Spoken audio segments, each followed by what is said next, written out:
You ever get that feeling like you're ready for a huge change, but you have no clue where to even begin? Well, today, we're going to break down a really powerful framework for exactly that. And it comes from the incredible story of a guy who went from the absolute bottom all the way to the top.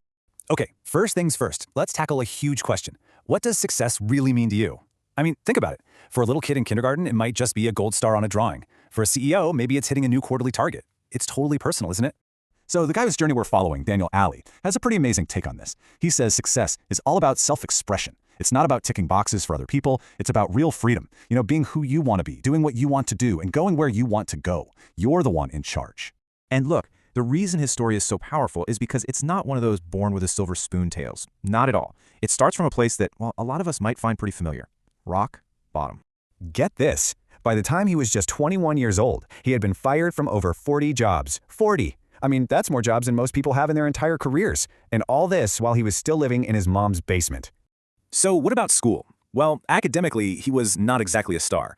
He graduated second to last in his high school class.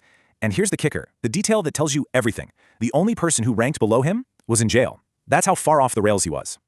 And to top it all off, he was stuck in an 8-year struggle with drugs. He literally described himself as broke, busted, and disgusted.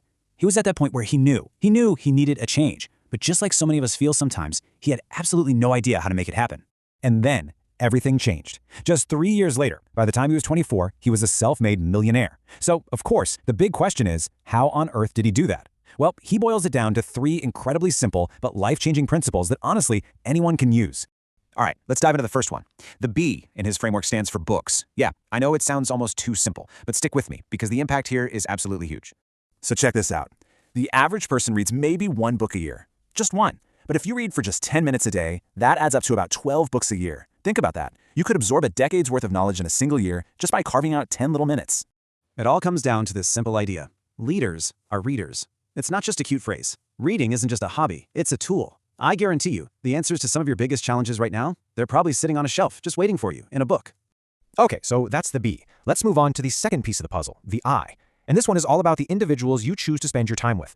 This concept is so important. They say you are the average of the 5 people you hang out with the most. And that's not just about who you like. It's about their income, their habits, their mindset. It all seeps in. So you really have to stop and ask yourself, who are my 5? And are they pulling me up or dragging me down? Just take a second right now. Picture those 5 people. Who are they? Are they inspiring you? Are they people who are already where you want to be? If the answer is no, or even I'm not sure, it might be time to start expanding your circle.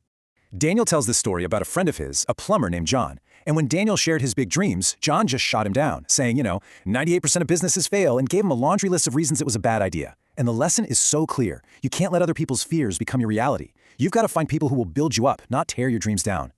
Which brings us perfectly to our final piece, the G. And G stands for goals. But we're not talking about just any goals. We're talking about setting goals in a way that actually gets results. Let's be honest, the way most of us set goals is kind of broken. Think about New Year's resolutions, right? We try to change everything at once, get overwhelmed, and give up by February. And then there are bucket lists, which are great, but there's no urgency. It's all someday, which can easily become never. So here's a much better way. It's called the 20 idea method. It's super simple. Step 1, pick one big goal. Just one. Step 2, and this is the magic part, sit down and write out 20 different ideas for how you could possibly achieve it. Don't edit, just write. And then, step 3, you just start doing them. You have to get it out of your head and onto paper, because a goal that isn't written down is just a wish. And that's it. Those are the 3 pillars. 3 simple things you can start doing today to build a totally different life. So let's wrap this up and put it all together. The whole framework is designed to be easy to remember. It all comes down to one powerful acronym. It's time to think B-I-G. That's B for the books you read, because that's where you get the knowledge. I for the individuals you surround yourself with, because that's where you get the inspiration. And G for the goals you set for yourself, because that's what gives you direction. At the end of the day, it really boils down to this one powerful truth. When you think big, you will do big, and you will win big. Your actions will always follow your mindset. If you want huge results, you have to start with a huge vision. So now it's over to you. The only question that matters is, what's the first BIG step you're going to take? Are you going to grab a book for just 10 minutes tonight? Are you going to text that one person you admire and ask for coffee? Or are you going to grab a pen and paper and write down those 20 ideas? The choice is yours. What's it going to be?